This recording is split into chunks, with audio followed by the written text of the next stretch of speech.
हिंदुस्तान के एक सुनसान और घने जंगल के बीचों बीच, जहां कोई आता जाता नहीं था, एक खूबसूरत और जवान लड़की अकेली एक पेड़ के नीचे रहती थी। एक शाम जब लड़की पेड़ के नीचे घास पर बैठी थी, उसने देखा कि वहां से एक साधु गुजर रहा है। लड़की काफी अरसे से तन्हा थी और अब उसका सब्र जवाब दे चुका था। साधु को देखते ही लड़की ने अपनी शलवार के पांचों को थोड़ा ऊपर किया और झूठ मूठ का नाटक करते हुए जोर जोर से आवाज लगाई, बचाओ बचाओ। साधु भागता हुआ उस लड़की के पास आया और कहा, क्या हुआ तुम्हें? लड़की बेताबी से साधु की तरफ देखती रही और फिर बोली, जरा देखो, मेरे पाँव में बहुत दर्द हो रहा है। साधु बोला, मैं एक साधु ही हूँ, तुम परेशान मत हो, अभी देखता हूँ। और जैसे ही साधु ने लड़की के पाँव को छुआ, लड़की को एक अजीब सा सुकून मिला। वह साधु के चेहरे की तरफ देखती रही, जैसे वह कुछ और ही चाहती हो। साधु ने थोड़ी देर उसके पाँव दबाए और फिर कहा, तुम्हारा पैर तो बिल्कुल ठीक है, कोई मसला नहीं है। साधु ने कहा, लेकिन क्यों? लड़की ने कहा, मैं एक जवान लड़की हूँ और काफी अरसे से अकेली हूँ, मुझसे अब और सब्र नहीं होता, तुम यहाँ मेरे साथ रात गुजार लो। साधु जैसे ही गुस्से में वहां से उठकर जाने लगा, लड़की साधु की तरफ बढ़ी और उसका हाथ पकड़ लिया। नहीं, मैं तुम्हें अब ऐसे ही नहीं जाने दूंगी, मैं बहुत वक्त से इंतजार कर रही हूँ, तुम्हें मेरे साथ रुकना ही होगा। साधु को समझ नहीं आया कि एक जवान लड़की मुझ बूढ़े के साथ क्या करना चाहती है, लेकिन जैसे ही साधु ने लड़की के चेहरे की तरफ देखा तो लड़की को देखकर उसे एक अजीब सा सुकून मिला। वह लड़की की तरफ खिंचा चला आया और उसको करीब आकर देखने लगा, लेकिन नजर कमजोर होने की वजह से उसे लड़की का चेहरा वाजह दिखाई नहीं दिया। लड़की ने पूछा, क्या देख रहे हो ऐसे? साधु ने कहा, तुम्हारा चेहरा मुझे ठीक से दिखाई नहीं दे रहा, लेकिन तुम्हारे पास आने से मुझे एक अपनायत सी महसूस हो रही है। लड़की के चेहरे पर थोड़ी सी खुशी आ गई, जैसे वह अपने मकसद में कामयाब हो रही हो। अब मेरे पास रुक रहे हो ना? साधु थोड़ी देर खामोश रहा और फिर बोला, अब इस अंधेरे जंगल में रात के वक्त मैं कहाँ जाऊंगा, रात ही गुजार लेता हूँ। लड़की दिल ही दिल में मुस्कुराई, जैसे उसके तीर सही निशाने पर लग रहे हों। लड़की और साधु वहीं घने जंगल में पेड़ के नीचे घास पर बैठ गए। लड़की ने साधु से कहा, मैं यही घास पर सोती हूँ, क्या तुम भी सो जाओगे? साधु बोला, तुम जहाँ जगह दोगी मैं सो जाऊंगा। लड़की के चेहरे पर थोड़ा सुकून आया और उसने साधु से कहा, हम दोनों यही घास पर सो जाते हैं। साधु की आंख लग गई और वह सो गया, लेकिन लड़की न सो पाई। वह साधु की तरफ प्यार भरी निगाहों से देखती रही। फिर लड़की ने अपने आप से कहा, ये ऐसे नहीं मानेंगे, इनका दिल आहिस्ता आहिस्ता करके बहलाना होगा। सुबह इन्हें जाने नहीं दूंगी, किसी भी तरह करके इनको रोकना होगा। सुबह हुई और साधु जैसे ही उठकर जाने लगा, लड़की भी उठी और उसके करीब आकर बोली, कहाँ जा रहे हो? तुम रुक जाओ मेरे पास, मेरे चेहरे को देखो, क्या तुम्हें कुछ नहीं दिखाई देता इसमें? साधु ने लड़की के चेहरे की तरफ देखा तो जैसे उसके वजूद में कोई दस्तक हुई, लेकिन वही नजर की कमजोरी, उसे ठीक से लड़की का चेहरा दिखाई नहीं दिया। साधु ने लड़की से कहा, मैं निकलने लगा हूँ, मुझे काम है। जब लड़की को लगा कि अब साधु उसकी बातों में नहीं आने वाला, तो उसने कहा, अच्छा 1 मिनट रुको, मैं अभी आती हूँ, आप यहाँ से हिलना मत। फिर लड़की तेजी से जंगल की तरफ दौड़ी और एक आम के पेड़ के नीचे जाकर बेहोश हो गई। साधु जब उस पेड़ के पास पहुंचा तो देखा कि लड़की जमीन पर बेहोश पड़ी है। साधु ने लड़की को हिलाया, मगर लड़की झूठ मूठ का नाटक करते हुए आंखें बंद किए पड़ी रही। फिर साधु लड़की के करीब आया और उसका हाथ पकड़कर उसे रगड़ा, लेकिन लड़की ने अभी अपनी आंखें न खोली और दिल ही दिल में खुश होती रही। साधु जल्दी से दौड़ा और एक नदी से अपने हाथ में थोड़ा सा पानी लिया और वह लाकर लड़की के चेहरे पर छिड़का। लड़की को जब लगा कि अब इससे ज्यादा नाटक नहीं किया जा सकता, तो उसने आहिस्ता आहिस्ता अपनी आंखें खोली, जैसे वाकई बेहोश थी। साधु लड़की के चेहरे को देखता रहा, जैसे वह उसे कुछ बताना चाहता हो, लेकिन वही कम नजर थी। इससे पहले कि साधु लड़की से पूछता कि तुम्हारे साथ ये सब क्या हुआ, लड़की उठी और उस साधु के गले से लग गई। साधु ने उसे पीछे हटाना चाहा, लेकिन वह उसे हटा न पाया। साधु एकदम पीछे हुआ, ये सब क्या है और तुम बेहोश कैसे हो गई थी? लड़की बोली, मैं तुम्हारे लिए आम तोड़ने के लिए आई थी और यहाँ गिर गई और बेहोश हो गई। साधु ने कहा, अच्छा मुझे अभी इजाजत दो, मैं चलता हूँ। आप अपनी आंखों से तो मुझे वाजह नहीं देख सकते, लेकिन क्या मुझे महसूस भी नहीं कर सकते? साधु बोला, पता नहीं क्यों, जब मैं तुम्हारे करीब आता हूँ तो तुमसे एक अपनायत सी महसूस होती है। लड़की थोड़ी सी मुस्कुराई। उसने पेड़ से तोड़े हुए आम अपने साथ लिए और साधु बुजुर्ग को लेकर उसी पेड़ के नीचे आ गई जहाँ वह रहती थी। लड़की और साधु ने पेड़ के नीचे बैठकर एक एक आम खाया। अब शाम हो चुकी थी, दोनों उसी पेड़ के नीचे घास पर बैठे थे। फिर लड़की ने अचानक साधु से कहा, अपनी टांगें सीधी करो। साधु ने हैरानी से पूछा, क्यों? लड़की बोली, करो तो। साधु ने अपनी टांगें सीधी की। फिर लड़की उसके पांव दबाने लगी। साधु बोला, ये क्या कर रही हो? लड़की बोली, तुम थक गए होगे, इसलिए तुम्हारे पांव दबा रही हूँ। फिर लड़की अचानक उठी और भागती हुई नदी पर गई। उसने एक मिट्टी के गिलास में पानी भरा और वापस आकर साधु के बहुत करीब आकर उसके हाथों में वह पानी थमा दिया। साधु ने पानी पिया और पानी पीते ही उसे नींद आई और वह सो गया। रात हो गई थी। लड़की उसके पास बैठी उसे देख रही थी।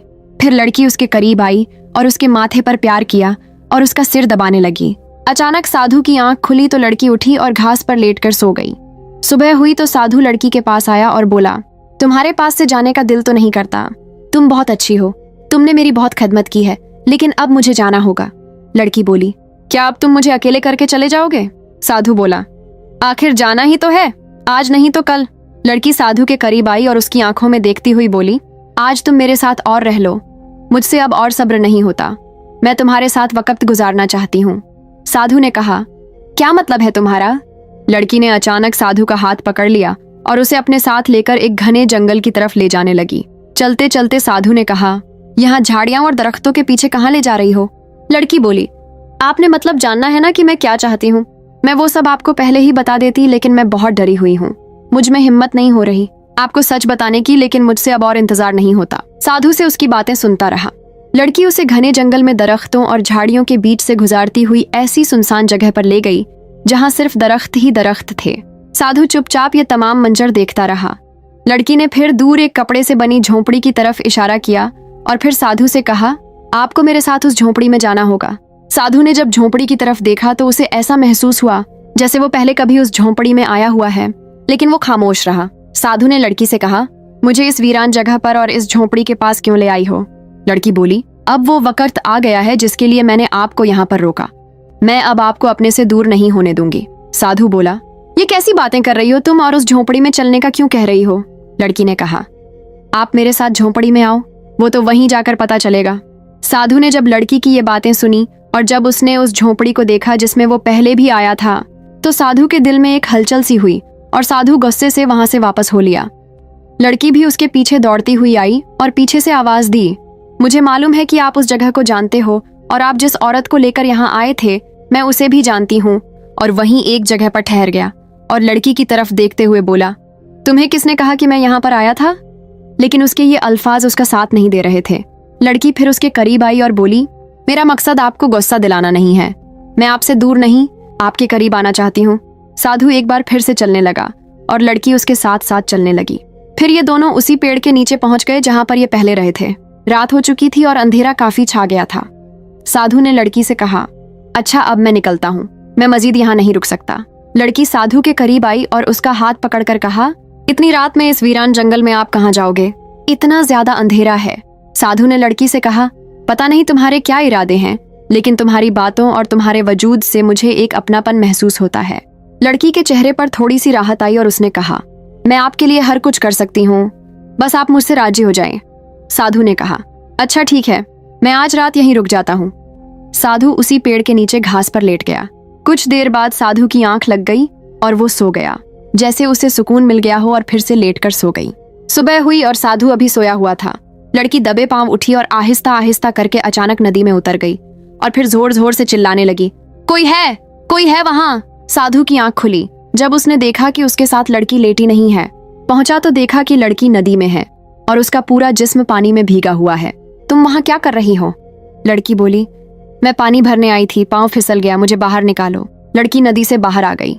साधु ने लड़की की तरफ देखा जो पूरी तरह पानी से भीगी हुई थी। साधु बोला, अच्छा अब मैं चलता हूँ, तुम अपना ख्याल रखना, अब मैं मजीद कोई बहाना नहीं सुनने वाला। लड़की साधु के करीब आई और बोली, क्या आप मुझे अभी तक गैर समझते हैं? काश आपकी नजर ठीक होती और आप मुझे सही तरह से देख सकते, तो आप हरगिज मुझे छोड़ के न जाते। साधु को उसकी बातों से वही अपना सा एहसास हुआ और वह वहां से जाकर उसी पेड़ के नीचे जाकर बैठ गया। लड़की उसके पास आई और बोली, आप मेरे साथ झोंपड़ी के अंदर क्यों नहीं गए थे? इतनी मुश्किल से मैं आपको वहां तक लेकर गई थी, आपने मेरे सारे किए कराए पर पानी फेर दिया। चलो आज हम वहां चलते हैं, मैं आपके बिना अब नहीं रह सकती। साधु अब लड़की की बातें सुनता रहा, घास पर लेटा और सो गया। लड़की भी वहीं लेटी थी, लेकिन उसकी आंखें खुली रहीं और लड़की लेटे हुए अपने आप से बातें करने लगी। अब इन्हें मजीद यहाँ रोकना मुश्किल है, इनका दिल अब थोड़ा नरम लग रहा है। अब जो मैं चाहती हूँ उन्हें साफ साफ बता दूं, ये ना हो कि मैं डर ही डर में रह जाऊं और ये मुझे छोड़ के चले जाए। कल इन्हें झोंपड़ी के पास लेकर जाना होगा, वहीं जाकर मेरा काम होगा। हो सकता है वहां जाकर इनका दिल पिघल जाए। यही सोचते सोचते वो सो गई। सुबह हुई। साधु और लड़की दोनों उठ गए। साधु एक बार फिर से जंगल से जाने लगा में चलें जहां से पहले आप झोंपड़ी के बाहर से ही वापस आ गए थे। आप जहां जाना चाहें जा सकते हैं, मैं आपको मना ही करूंगी। तुम मुझे उस झोंपड़ी में ले जाने पर क्यों बाजिद हो? लड़की ने कहा, मैं वो बात आपसे यहां नहीं कर सकती। मुझे यहां डर है कि आप मेरी हकीकत जानने के बाद मुझे कबूल करेंगे या नहीं। साधु कुछ कहता उससे पहले लड़की उसे लेकर उसी घने जंगल की तरफ चल पड़ी जहां वो कपड़े की बनी झोंपड़ी थी। लड़की ने साधु का हाथ पकड़ा और उसे झोंपड़ी के अंदर ले गई। साधु हैरान था कि ये सब क्या हो रहा है। झोंपड़ी के अंदर जाते ही लड़की साधु के गले लगकर जोर से रोने लगी। साधु ने लड़की को पीछे धक्का दिया और गुस्से से झोंपड़ी से बाहर निकल गया। लड़की फिर भागती हुई आई और उसके कदमों में गिर पड़ी। एक पल के लिए साधु को उसकी बातों में कोई मानूस सी बाजगश्त सुनाई दी, जैसे दिल के किसी पुराने दरवाजे पर दस्तक हो। लेकिन फिर भी उसने खुद को संभाला, लड़की को साइड पर किया और जाने लगा। लड़की उसके सामने आ खड़ी हुई और उसका हाथ पकड़ लिया। मेरे साथ चलिए सिर्फ एक बार। वो उसे लेकर झोंपड़ी के सामने एक ऊंचे मिट्टी के टीले पर चढ़ गई। टीले पर पहुंचकर लड़की ने रुक कर कहा, अब क्या ये जगह भी आपको याद नहीं? साधु ने उस मकाम को गौर से देखा। एक पल को जैसे वक्त पीछे पलट गया। कोई पुराना लम्हा, कोई भूली बिसरी याद आंखों के सामने आ गई। लेकिन उसने फौरन बात को मोड़ते हुए कहा, नहीं, ये कौन सी जगह है और तुम मुझे यहाँ क्यों लाई हो? लड़की खामोशी से उसके करीब आई और धीरे से बोली, कुछ बरस पहले जब आप एक औरत को झोंपड़ी के अंदर लाए थे, तभी आप इसी मिट्टी के टीले पर भी उसे लेकर आए थे। ये सुनकर साधु चौंक गया। उसका दिल जोर से धड़कने लगा। वो सोच में पड़ गया, ये लड़की ये सब कैसे जानती है? ये बात तो किसी और को मालूम ही नहीं। वो लड़की के और करीब गया, उसकी आंखों में झांका और बोला, आखिर तुम हो कौन और ये सब तुम्हें कैसे मालूम है? लड़की ने गहरी सांस ली और कहा, ये सब जानने के लिए आपको एक बार फिर मेरे साथ झोंपड़ी के अंदर चलना होगा। अब इन्हें मजीद यहाँ रोकना मुश्किल है। इनका दिल अब थोड़ा नरम लग रहा है। अब जो मैं चाहती हूँ उन्हें साफ साफ बता दूं। ये ना हो कि मैं डर ही डर में रह जाऊं और ये मुझे छोड़ के चले जाए। कल इन्हें झोंपड़ी के पास लेकर जाना होगा, वहीं जाकर मेरा काम होगा। हो सकता है वहां जाकर इनका दिल पिघल जाए। यही सोच एक पल के लिए साधु को उसकी बातों में कोई मानूस सी बाजगश्त सुनाई दी, जैसे दिल के किसी पुराने दरवाजे पर दस्तक हो। लेकिन फिर भी उसने खुद को संभाला, लड़की को साइड पर किया और जाने लगा। लड़की उसके सामने आ खड़ी हुई और उसका हाथ पकड़ लिया। मेरे साथ चलिए सिर्फ एक बार। वो उसे लेकर झोंपड़ी के सामने एक ऊंचे मिट्टी के टीले पर चढ़ गई। टीले पर पहुंचकर लड़की ने रुक कर कहा, अब क्या ये जगह भी आपको याद नहीं? साधु ने उस मकाम को गौर से देखा। एक पल को जैसे वक्त पीछे पलट गया। कोई पुराना लम्हा, कोई भूली बिसरी याद आंखों के सामने आ गई। लेकिन उसने फौरन बात को मोड़ते हुए कहा, नहीं, ये कौन सी जगह है और तुम मुझे यहाँ क्यों लाई हो? लड़की खामोशी से उसके करीब आई और धीरे से बोली, कुछ बरस पहले जब आप एक औरत को झोंपड़ी के अंदर लाए थे, तभी आप इसी मिट्टी के टीले पर भी उसे लेकर आए थे। ये सुनकर साधु चौंक गया। उसका दिल जोर से धड़कने लगा। वो सोच में पड़ गया, ये लड़की ये सब कैसे जानती है? ये बात तो किसी और को मालूम ही नहीं। वो लड़की के और करीब गया, उसकी आंखों में झांका और बोला, आखिर तुम हो कौन और ये सब तुम्हें कैसे मालूम है? लड़की ने गहरी सांस ली और कहा, ये सब जानने के लिए आपको एक बार फिर मेरे साथ झोंपड़ी के अंदर चलना होगा, वहां जाकर ही आपको सच्चाई का इल्म होगा। साधु ने झुंझलाकर कहा, आखिर ऐसा क्या है उस झोंपड़ी में? क्यों हर बार वहीं ले जाती हो और फिर वहां जाकर तुम कुछ अजीब हरकतें करने लगती हो? लड़की आहिस्ता से बोली, मैं यहाँ सब कुछ नहीं बता सकती, मेरे अंदर इतनी हिम्मत नहीं है। लेकिन झोंपड़ी में एक ऐसी चीज है, एक ऐसी हकीकत जिसे देखकर शायद आप किसी अपने को वापस पा सकें। साधु एक लम्हा ठहर गया, फिर खामोशी से उसके पीछे चलने लगा। लड़की ने झोंपड़ी का पर्दा हटाया और दोनों अंदर दाखिल हो गए। साधु ने कहा, यहाँ मुझे क्यों लाई हो? इस जगह पर तो मैं कई साल पहले अपनी बीवी के साथ आया था। उसे जंगल और ये काफी सारे दरख्त देखने का बहुत शौक था। उसे घुमाने के लिए मैं यहाँ लाया था और ये झोंपड़ी मैंने और मेरी बीवी ने बनाई थी। लड़की की आंखों में आंसू थे और वह लगातार रोती जा रही थी। फिर लड़की बोली, उसके बाद आपकी बीवी के साथ क्या हुआ, ये नहीं सुनोगे? साधु सुनने के लिए बेताबी से लड़की के और पास गया। लड़की ने और बताया, आपकी बीवी जो आपके मना फिरने पर भी घर से भाग गई थी, उसके शौहर ने उसे 4 दिन भी अपने पास न रखा और धक्के देकर घर से निकाल दिया। फिर आपकी बीवी को आपकी कही हुई बातें याद आईं और वो रोती हुई आपके घर आई, लेकिन घर पर कोई नहीं था। मोहल्ले वालों ने बताया कि जब से आपकी बीवी घर से भागी थी, आप वापस घर लौटे ही नहीं और उसकी तलाश और याद में दर-दर की ठोकरें खा रहे थे। फिर आपकी बीवी को मालूम हुआ कि आप इस जंगल में कभी कभी जड़ी बूटियां तोड़ने आते हो। बस इसलिए उसने जंगल के एक सुनसान जगह पर दरख्त के नीचे अपना डेरा जमा लिया और वो रोज आपका वहां इंतजार कर रही थी। साधु का दिल अब तड़प रहा था। उसे तमाम मामला समझ आ चुका था। फिर भी उसने लड़की से कांपती आवाज में पूछा, उसके बाद मेरी बीवी के साथ क्या हुआ? लड़की बोली, आखिर एक शाम जब आपकी बीवी दरख्त के नीचे घास पर बैठी थी, उसने देखा कि सामने से आप गुजर रहे थे। जैसे ही उसने आपको देखा, आपको अपने पास बुलाने के लिए उसने झूठ मूठ का नाटक किया। बचाओ बचाओ, साधु ने कहा। बस करो अब, मेरी क्या जान निकालोगी? फिर साधु ने उस लड़की यानी अपनी पत्नी को गले से लगा लिया और यूं कई अरसे से बिछड़े एक पति और पत्नी दोबारा मिल गए। पति और पत्नी के चेहरों पर अब खुशी आ गई थी। दोनों के लिए खुशी की कोई इंतहा बाकी न रही। फिर पति ने अपनी पत्नी से कहा, ये तमाम बातें तो अपनी जगह हैं, लेकिन तुमने मुझे साफ साफ आकर क्यों नहीं बताया कि तुम मेरी पत्नी हो? नजर मेरी कमजोर थी, तुम तो मुझे देख सकती थी। लड़की बोली, जो मैंने